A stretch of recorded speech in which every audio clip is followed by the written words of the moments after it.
सरजमीन पंजाब पर चलने वाली तलवार की नोक पर लिखी कहानी तोबा टेक सिंह। ये मंटो का सबसे कद आवर अफसाना है। ये उनके अफसानवी मजमूए फुंदने में शामिल है जो 1954 में शाये हुआ था। हिंदुस्तान के बंटवारे के पस मंज़र में हमेशा जिंदा रहने वाली इस कहानी ने बेहद शोहरत पाई। तोबा टेक सिंह सूबे पंजाब का शहर और ज़िले सदर मकाम है। 1982 में ज़िला फैसलाबाद से अलहदा करके इसे ज़िला बना दिया गया। तोबा टेक सिंह का रकबा 3252 मुरब्बा किलोमीटर है। 1998 की मर्दमशुमारी के मुताबिक यहाँ की आबादी 16,21,593 है। तोबा टेक सिंह एक खूबसूरत और दिलकश शहर है। इसी शहर के नाम से मशहूर अफसाना निगार सआदत हुसैन मंटो ने तोबा टेक सिंह के उन्वान से एक अफसाना भी तख्लीक किया है। इस शहर का नाम एक सिख मजहब के पैरोकार के नाम पर है, जिसकी तफसील आगे बयान की जाएगी। यूँ तो फसादात और तकसीम हिंद पर उर्दू अदब में बहुत सी कहानियाँ तहरीर की गई है, मगर मंटो का मामला ज़रा मुख्तलिफ है।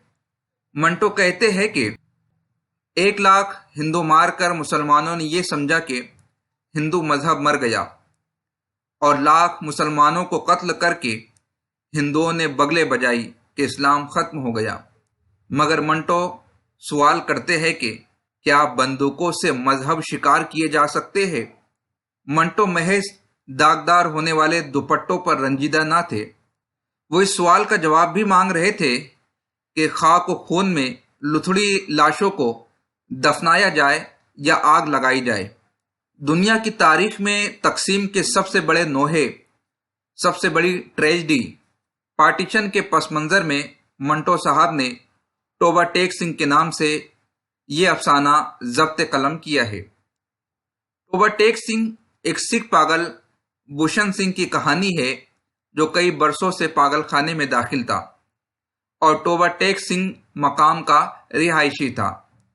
ये कस्बा झंग और सांदलबार यानी मौजूदा फैसलाबाद के बीच वाक़ है। तोबा टेक सिंह के वतन में भी एक कहानी है। तोबा टेक सिंह में पंजाब के आज जंगली कहे जाने वाले लोग नीम सहराई जिंदगी गुजारते थे। पंजाब पर अंग्रेज़ों के पूरे तसल्लुत के बावजूद उन्होंने अंग्रेज़ हुकूमत को तस्लीम ना किया था। भगत सिंह और जग्गा भी इसी सांदलबार के इलाके के रहने वाले थे। मंटो ने ये जो अफसाना लिखा है, इसमें तोबा टेक सिंह की तरकीब क़ुव्वत जुर्रत और बगावत की अलामत के तौर पर इस्तेमाल हुई है। मंटो के कलम की बदौलत आलमगीर शनाख्त पाने वाले इस क़त्ए इराज़ी की दास्तान यूँ है कि जिस जगह इन दिनों तोबा टेक सिंह का रेलवे स्टेशन है, उसके आसपास ही एक पानी का टोबा होता था। ये इलाका अभी आबाद ना हुआ था कि एक दरवेश सिफत बूढ़ा जिसका नाम टेक सिंह था, इस टोबे के किनारे आकर बैठ गया। उसने झुग्गी डाल ली और मुसाफिरों को पानी पिलाना शुरू कर दिया। यही उसकी जिंदगी का मिशन बन गया। ये कोई नहीं जानता था कि वो कहाँ से आया था, किस कुंबे या कबीले से ताल्लुक़ रखता था। टेक सिंह को उर्फ़ आम में लोग टेको सिंह भी कहते थे। टेको सिंह सुबह सवेरे घड़े उठाकर चला जाता और मुसाफिरों के इंतज़ार में बैठ जाता। वो थके मांदे मुसाफिरों की खिदमत पानी से और भुने हुए चनों से ज़ियाफ़त करता रहा। रफ्ता रफ्ता वहाँ एक माछी ने तंदूर लगा लिया, फिर एक आन बनिया और फिर लोग यहाँ मुकीम हुए और ज़मीन अलॉट करवाने लगे, मगर टेक सिंह ने कुछ अलॉट नहीं करवाया। वो टोबे के किनारे सारी उम्र जिंदगी गुजारता रहा और एक दिन जब इस वीराने में बस्ती की बुनियाद पड़ चुकी थी, वो अपनी झुग्गी में चुपचाप मर गया। अब आलमी सतह पर तोबा टेक सिंह पाकिस्तानी शहर नहीं बल्कि मंटो की कहानी के तौर पर मशहूर है। منٹو کے کردار بھوشن سنگھ کا تعلق اسی قصبے سے تھا۔ بھوشن سنگھ جو پاگل خانے میں ہر کسی سے یہی پوچھتا رہتا تھا کہ ٹوبہ ٹیک سنگھ کہاں ہے، اور ہر وقت عجیب و غریب اور بے ربط الفاظ بولتا رہتا تھا، اس بیچارے بھوشن سنگھ عرف ٹوبہ ٹیک سنگھ کو اپنی کوئی سدھ بدھ نہ تھی۔ داڑھی بڑی ہوئی ہے، سر کے بال آپس میں جکڑے ہوئے، کھانے پینے کا ہوش نہیں۔ وہ پاگل خانے میں سارا دن ایک طرف کھڑا رہتا تھا، پاؤں سوجے ہوئے، پنڈلیاں پھولی ہوئی۔ اسے کبھی کسی نے سوئے ہوئے یا لیٹے ہوئے نہیں دیکھا تھا، بس تمام وقت کھڑا رہتا اور بڑبڑاتا رہتا، وہی بے ترتیب الفاظ۔ اسے سمجھ نہیں آ رہی تھی کہ وہ ہندوستان میں تھا یا پاکستان میں، اور یہ پاکستان کیا چیز ہے، اور اس کا گاؤں ٹوبہ ٹیک سنگھ کدھر گیا، اب اسے کہاں جانا ہے۔ اس دوران ہندوستان تقسیم ہو گیا تھا۔ اس کے بھائی بلبیر سنگھ اور ودھاوا سنگھ اور بیٹی روپ کور دیگر خاندان کے ساتھ ہندوستان چلے گئے تھے۔ ان پر کیا گزری یہ جاننے کے لیے اس کے اوسان بحال نہ تھے۔ اس کا ایک مسلمان دوست فضل دین کبھی کبھی پاگل خانے اس سے ملاقات کرنے آ جاتا اور بھوشن سنگھ عرف ٹوبہ ٹیک سنگھ کی بے ربط باتیں سن کر چلا جاتا۔ بٹوارے کے عرصے بعد پاکستان اور ہندوستان کی حکومتوں کو خیال آیا کہ باقی اشیاء کے تبادلوں کی طرح پاگلوں کا تبادلہ بھی کیا جانا چاہیے۔ لہٰذا جب تبادلے کی تیاریاں مکمل ہو گئی، پاگلوں کی فہرستیں دونوں طرف پہنچ گئی اور تبادلے کا دن بھی مقرر ہو گیا۔ بھوشن سنگھ کی جب باری آئی اور واہگہ بارڈر کے اس پار کے متعلقہ افسر اس کا نام پتہ رجسٹر میں درج کرنے لگے تو اس سے پوچھتا ہے، ٹوبہ ٹیک سنگھ کہاں ہے، پاکستان میں یا ہندوستان میں؟ یہ سن کر بھوشن سنگھ پیچھے کی طرف دوڑ پڑا اور اپنے باقی ماندہ ساتھیوں کے پاس پہنچ گیا۔ پاکستانی سپاہیوں نے اس کو پکڑا اور دوسری طرف لے جانے لگے، مگر اس نے جانے سے انکار کر دیا کہ ٹوبہ ٹیک سنگھ یہاں ہے، اور زور زور سے چلانے لگا، وہی بے ربط الفاظ۔ ذہن کے کسی مبہم سے سلامت گوشے سے نکلنے والے نیم شعوری یہ بے ترتیب الفاظ دراصل اس نے اپنے موقف کے دفاع میں کیے کہ میں کوئی کم فہم یا ان پڑھ جاہل آدمی نہیں ہوں، میرے ساتھ زیادتی نہ کی جائے۔ چونکہ وہ غیر حاضر دماغ تھا، اس لیے حاضر دماغ اشخاص نے اسے سمجھانے کی بہت کوشش کی کہ قوموں کا تبادلہ ہو رہا ہے اور تمہیں دوسرے ملک ہندوستان جانا ہے، مگر وہ کسی طور نہ مانا۔ آدمی چونکہ بے ضرر تھا، اس لیے باقی پاگلوں کے تبادلے کا کام جاری رہا، اور وہ ہٹ دھرم درمیان میں اپنی سوجی ہوئی ٹانگوں پر ایک طرف کھڑا رہا۔ اس درمیان تبادلے کا پروسیس جاری رہا۔ پھر یکایک ایک دن ایک فلک شگاف چیخ اس کے حلق سے نکلی۔ تبادلے میں مصروف ادھر ادھر سے کئی افسر اور سپاہی دوڑے آئے اور دیکھا کہ وہ آدمی جو دن رات اپنی ٹانگوں پر کھڑا رہتا تھا، اوندھے منہ لیٹا تھا۔ ادھر خاردار تاروں کے پیچھے ہندوستان تھا، ادھر ویسے ہی تاروں کے پیچھے پاکستان۔ درمیان میں زمین کے اس ٹکڑے پر جس کا نو مینس لینڈ کوئی نام نہیں تھا، ٹوبہ ٹیک سنگھ مردہ پڑا تھا۔ منٹو پر بھی ایک وقت ایسا آیا تھا کہ وہ شراب چھوڑنے کی غرض سے پاگل خانے میں زیر علاج تھے، اور ایک عجیب و غریب کیفیت ان پر طاری تھی۔ وہ بے ہوشی اور نیم بے ہوشی کے ایک گرداب میں آ پھنسے تھے۔ کچھ سمجھ نہ آتا تھا کہ ہوش مندی کا علاقہ کب شروع ہوتا ہے اور بے ہوشی کے عالم میں کب پہنچ جاتے ہیں۔ دونوں کی سرحدیں کچھ اس طرح آپس میں گڈمڈ ہو گئی تھی کہ وہ خود کو نو مینز لینڈ میں بھٹکتا ہوا محسوس کرتے۔ اس ماحول سے کشید کی ہوئی ٹوبہ ٹیک سنگھ کی کہانی منٹو کا اردو ادب کے لیے ایک انمول اور بے مثال تحفہ ہے۔ ایسی کہانی کسی بھی تخلیق کار کا اثاثہ ہوتی ہے، جس میں پاگل خانے میں پاگلوں کی چیمے گوئیاں، ان کی الٹی سیدھی حرکتوں اور سروں پر لٹکتے دو حکومتوں کے فیصلوں میں منٹو نے मासूम तारीखी अलमिये का एहसास करवाया है। ऐसी कहानी रूहानी तजुर्बे के बगैर ज़ब्त तहरीर में नहीं आ सकती।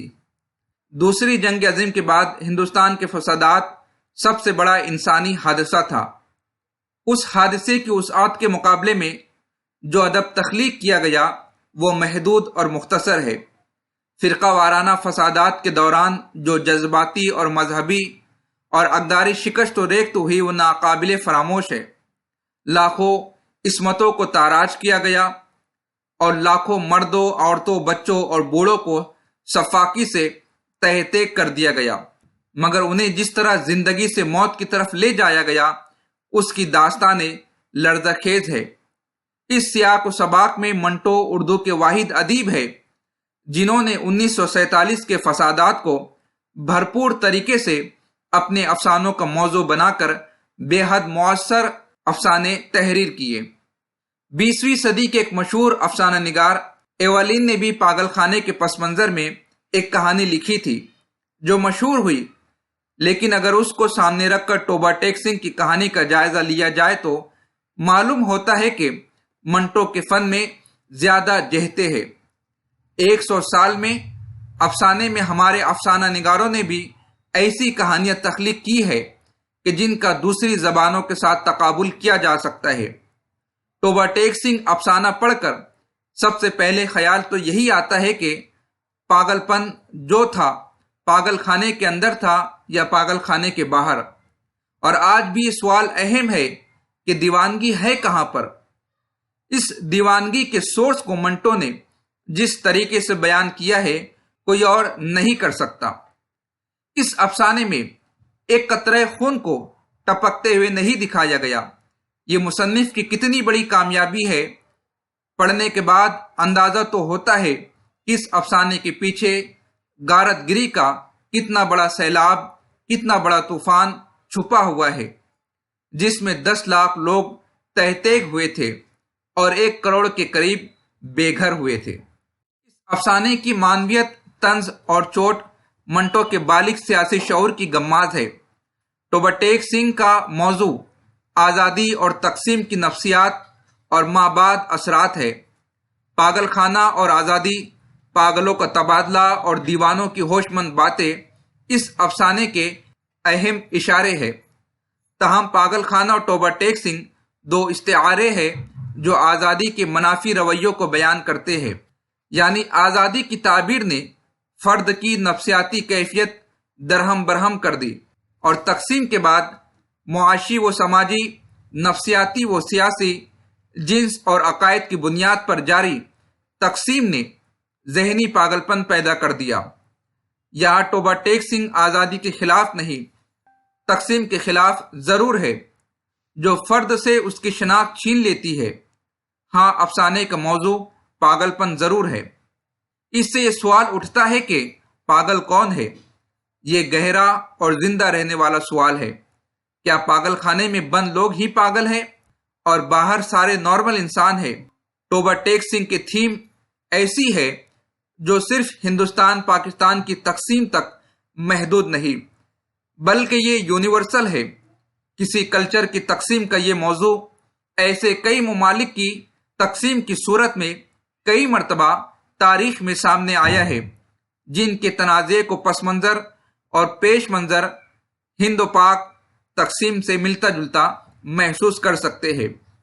आज भी कुर्रे अर्ज के बासियों को कई जगह नो मीन्स लैंड जैसी सूरत हाल का सामना है। जब भी मुल्क तकसीम होते हैं तो वहां के बाशिंदों पर उसके असरात जरूर मुरतब होते हैं। टोबा टेक सिंह इन्हीं असरात का बयान है। लेकिन क्या ये टोबा टेक सिंह बराबर जिंदा नहीं?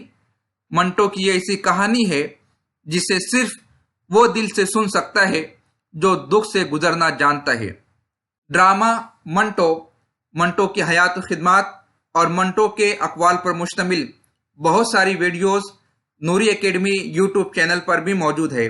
आपसे गुजारिश है कि नूरी एकेडमी की उन वीडियोस से भी ज़रूर इस्तेफादा करें जिसमें टोबा टेक सिंह को ड्रामाई अंदाज में फिल्मा कर बताया गया है। यकीनन ड्रामे को एक मरतबा देख लेने से वो कुव्वत याददाश्त में محفوظ ہو جاتا ہے اور ایگزام ہال میں جوابات تحریر کرنے میں آسانی ہوتی ہے۔ اسی طرح مختلف ادبی ویڈیوز اس ایجوکیشنل چینل پر پیش کی جائیں گی، اس لیے آپ سے گزارش ہے چینل کو سبسکرائب کیجئے، بیل آئیکن کو کلک کیجئے اور ویڈیو کی لنک کو دوست احباب میں ضرور شیئر کیجئے۔ ملتے ہیں اگلی ویڈیو میں۔ خدا حافظ۔